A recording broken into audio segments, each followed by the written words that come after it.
నరసింహ శతకం ఆరంభ పద్యము.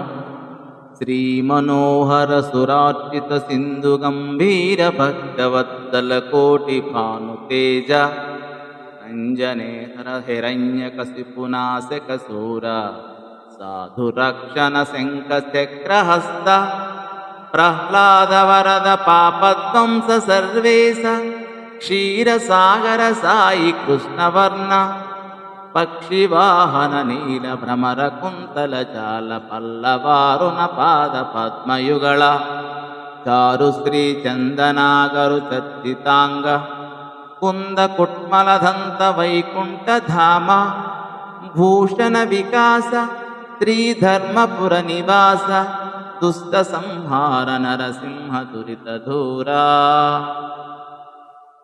శోభామయమగు ధర్మపురమున వసించు ఓ నరసింహస్వామి, నీవు దివ్యాభరణములతో ప్రకాశించువాడవు, పాపములను పారతోలేవాడవు, దుష్టులను శిక్షించువాడవు.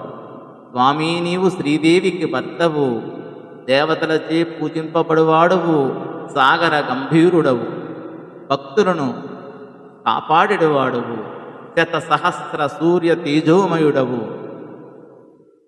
కమలమున వంటి కన్నుల కలవాడవు, హిరణ్యకశిపుని అంతమొందించిన సూర్యుడవు, సాధు జన రక్షకుడవు, శంఖము చక్రము కలిగినవాడవు, ప్రహ్లాదునికి వరములిచ్చినవాడవు, పాప సంహారుడవు, సర్వేశ్వరుడవు, పాలకడలిపై పవలించినవాడవు, నల్లనివాడవు, గరుడ వాహనుడవు, తుమ్మెదల వంటి నల్లనైన కురులు కలవాడవు, చిగురుటాకుల వంటి ఎర్రని చరణ ద్వయము కలవాడవు, శ్రీ చందనాది సుగంధ ద్రవ్యములచే పూయబడిన పరిమళ దేహము కలవాడవు, మల్లె మొగ్గల వంటి దంత సౌందర్యం కలవాడవు. ఇది మంగళాచరణ పద్యము. శ్రీకారము శుభ ప్రదము, విషయము పరమాత్మ సంబంధము, నరసింహ వైభవము, నరసింహ శతకము.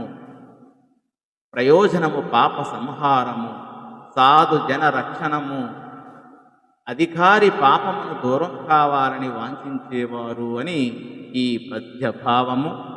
ధన్యవాదములు.